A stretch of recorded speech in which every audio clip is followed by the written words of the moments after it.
Okey. Dah on ni. Atuk cakap ya. Dah lama dah ni. Sejak minggu lepas. Apa sebenarnya yang sedang terjadi di kampung ini? Begini, setiap kali musim durian, mesti ada kes durian hilang. Tapi kali ni, kulit durian bersepah merata-rata. Kalau orang yang curi, takkanlah dia nak tinggalkan kulit durian. Tengok tu, tengok tu. Kalau binatang pula, mesti ada kesan tubuh. Ini dikopek, cantik. Atuk percaya, ini kegiatan hantu durian. Kenapa pula Pak Cik percaya ia adalah hantu? Mestilah hantu. Atuk dah pasang banyak perangkap. Satu pun tak kena. Atuk ada bukti. Mari sini, mari sini.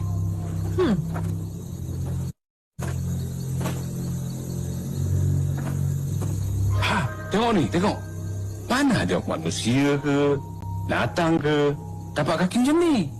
Tapi ini kan tapak kaki manusia. Mana ada? Tengok ni, jari dia kan panjang sikit.